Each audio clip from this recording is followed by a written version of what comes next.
Om. So we will continue with this slokas. Slok number 51. Karmajam buddhi yukta hi phalam tyakva manishinah. Janma bandha vinirmuktah padam gachanti namayam.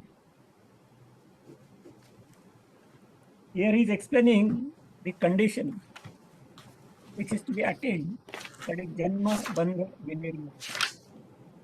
That is birth and death cycle. Relief from the birth and death cycle.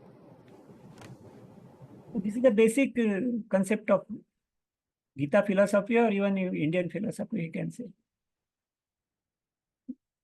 That birth and death cycle. Human life is engaged in birth and death cycle. Life is not just one life. Because the life from birth to death is for the body. Body takes birth and body is died. But the energy behind functioning of the body is Atma. That is soul. So this differentiation is very important to understand. We are connected with the body, definitely. We are doing everything for the body, by the body, of the body, we can say. So as long as the body is there, we think that our existence is to that level only. But you see, body is functioning, each and every cell is functioning. So it must have some energy to function. Without energy, nothing works. That is the modern science says. We'll consider the aspect of modern science particularly. Modern science says nothing works without energy. And the whole body and everything, millions and billions of cells are functioning continuously. Definitely they need some energy. So what is that energy? Physiologically, that energy is derived from the oxidation of glucose. But that is physiology. But basically for oxidation process itself, some energy is required. And that energy is Atma, or the soul. This we must understand perfectly. Without soul, nothing will work. And that is what is happening after death. After death, physiology is everything. Every body is there. All organs are there. Every cell is there. But nothing functions. You can provide oxygen and glucose and all to the dead body, but nothing will function. That means definitely there is Atma. There is some energy which is called Atma. Word is not so important. It is the soul, Atma, and so many words are there. So some energy is there behind the functioning of each and every cell and behind the functioning of the body. When that energy leaves body, body is dead. In any case, it will not start functioning at all. So it is to be burned or buried.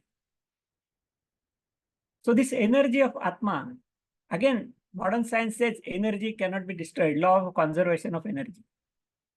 So Atma cannot be destroyed. That has been explained by Bhagavan in previous slokas. I also explained that Atma is immortal. Because there is no death for energy. Death is for the body and not for the energy. So when Atma is not dying, that means it is permanent, immortal, then what is happened to Atma after death? Body is dead. It is burnt or buried, or it can be automatically decomposed by nature. But nothing happens to Atma. So our philosophy says that Atma has to take new body. Because new bodies are born, new bodies are there everywhere now and then. So when the new body comes, new birth, it needs Atma. So same Atma, which is entered in the new body, baby we can say.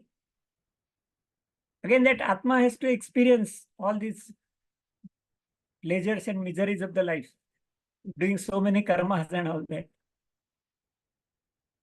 And again, the Atma has to leave another body also, take the third one. Because Atma is immortal. No death for energy.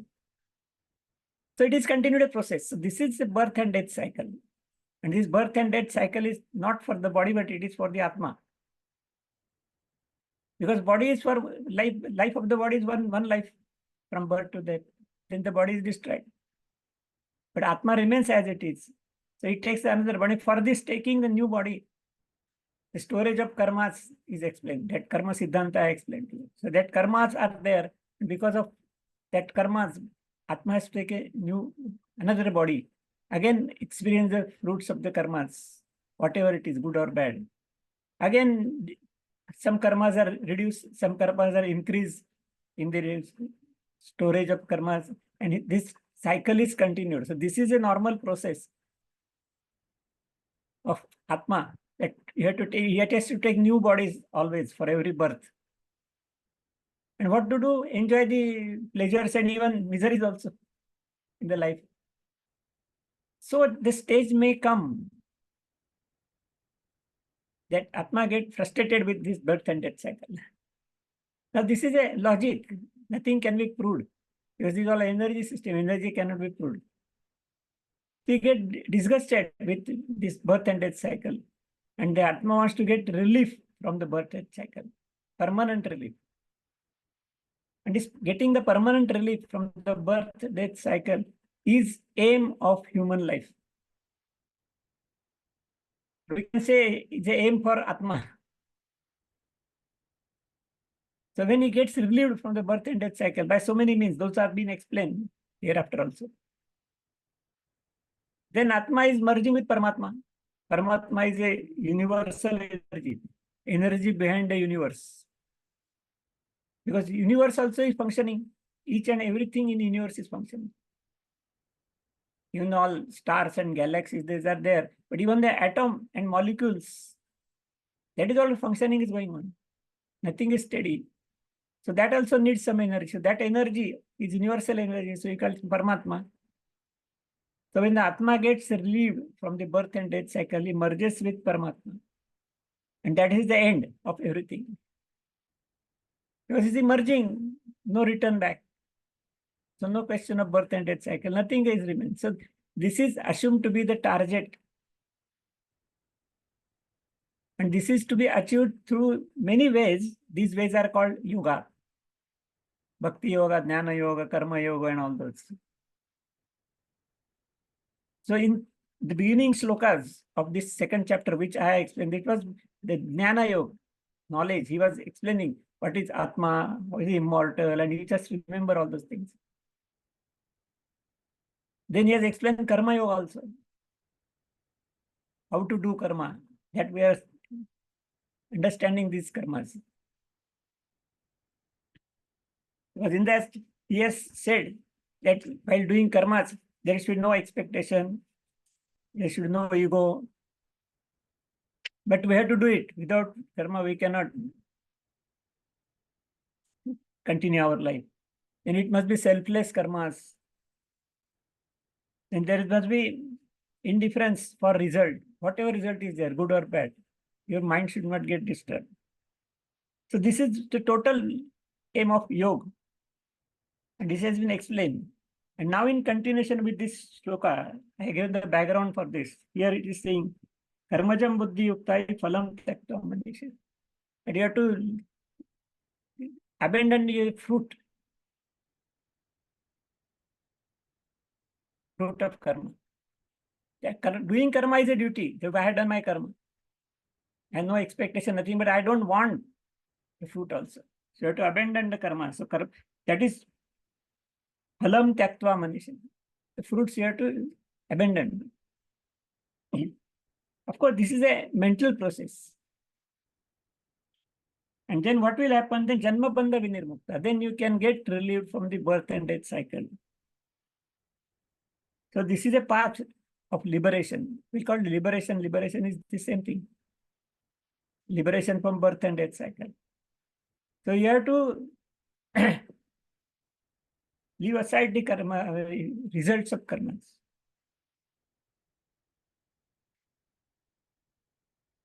Now he is explaining the details of how to do the karmas and all that. So in the next slok number 52, saying yada te moha kelilam buddhir vyatitarishyati tada gantasi nirvedam srotavyasya shrutasya. A common man, he's explaining to Arjuna, but we'll see that it is for the common man only. We understand different philosophies, different viewpoints about this life and aim of the life. And by listening all this, we get confused. What is right? What is wrong? So what we have heard, different philosophies. What we are going to hear, the philosophies, both, everything. So that we must get beyond that. Normally we get involved. Somebody saying this one, some philosophy says like this, and we think which is good. We get just involved. So instead, in this slope, but Lord Sri Krishna is saying, you go away from that. And how to avoid the attractions, cravings of our life. This is important aspect is made. Moha Kalilam is a array of delusion. That we have got so much of want. I want this thing, I want that thing, I want that thing. And then we run behind it, how to get it. We can get it sometimes, then we're happy. If we don't get it, we are sad. So this is how our life continues. The cravings are there. There is no end to the craving. Even if you're satisfied with thing, we start demanding some other additional thing. There is no end to the demands also, no end to the cravings. So here he says you must go beyond that cravings. No cravings. No, nothing. You don't want anything like that. You may take your mind to that level, that no craving. And when you go beyond that craving, then you will go beyond its different philosophies also. So you can attend this final philosophy of getting relief from the birth and death cycle. That is the ultimate philosophy which is to be explained in this Bhagvadgeeta. Then in 53, he is saying Sriti Pratipannaye yada syasyati nischala samadhavachala buddhis tada yogama varshasi.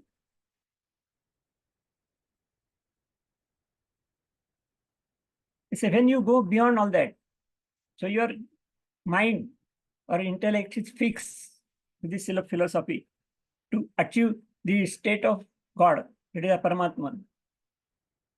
So here he is explaining this state of Samadhi, Samadhavachala Buddhi. Samadhi is a process to attain the final stage of liberation.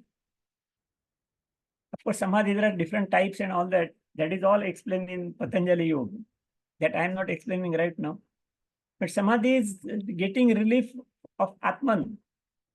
Sometimes it is temporary, sometimes it is permanent. That we must note. So in physiology, we can say Samadhi is a death for the body. Because Atman has to leave the body. So this is a process, and this we can attain with the, in Patanjali, what he has given, asana, pranayam, pratyahara, dharana, dhyan, all this Ashtanga yoga is given for that.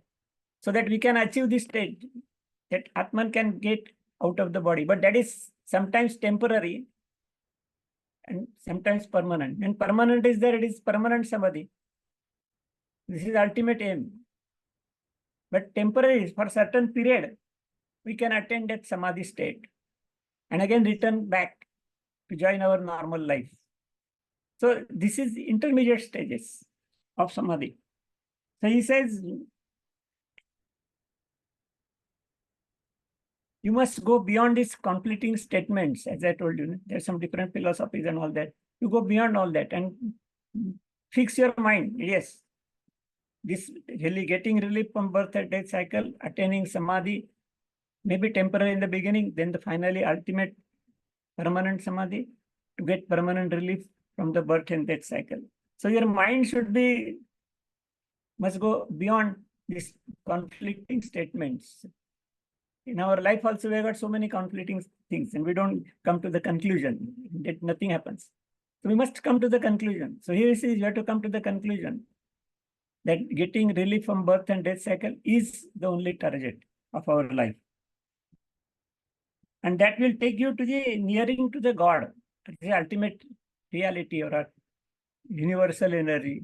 We can say universal consciousness also. So that will lead to that end. That will end of everything.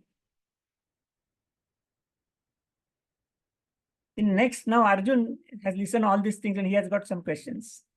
Just like we also have got some questions in our mind. So Arjun says now, Sita Pradnyasya ka bhasha samadhisthasya kesha. Sitadhi kim prabhasheta kima sita vrajeta kim. He is explaining the Sita Pradnya word is used here. That is a very important word in Bhagavad-Gita also. Who is fixed. Sita Pradnya. Actually, Pradnya, in actual sense, Pradnya is beyond intelligence. Intelligence is connected with our five sense organs: eyes, ear, nose, tongue, and skin. Whatever knowledge we get about the external world through the sense organs and interpret it, that is called intelligence. And now Pradnya is beyond intelligence. And Pradnya also a system of getting knowledge, but not with the sense organs. It's beyond sense organs. So beyond sensory perceptions. Modern science says extrasensory perception for this ESP. Modern science also has noted this point that there are some system where we get the knowledge without sense organs. We can't say anything, but we can get some knowledge. We can't listen anything, but still we get knowledge. So that is called Pradnya. So he is saying this Sita Pradnya. And he is fixed, not only intelligence, but beyond intelligence also, there is one steadiness is there. So that is called Sita Pradnya. And now Arjun is asking, Sita Pradnya, what are the qualities of Sita Pradnya? How he is behaving in the day-to-day life? He's a person only. Sita Pradnya also is a person. But he is attaining near and near to Samadhi. He is well established in Samadhi. Temporarily time being. Because after permanent Samadhi, nothing balance. No question is there. So he has practiced all those things. He has attained some stage of Samadhi. So how he behaves in the life?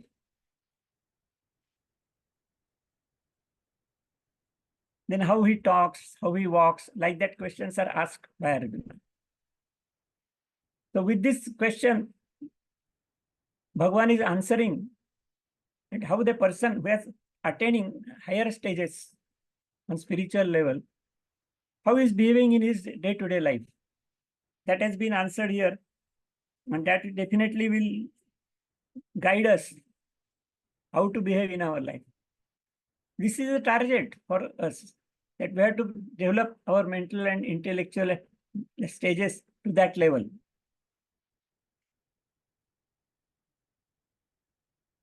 I think our time is up.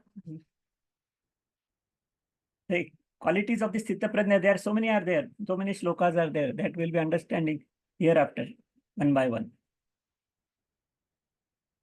So now today, if you have got any question,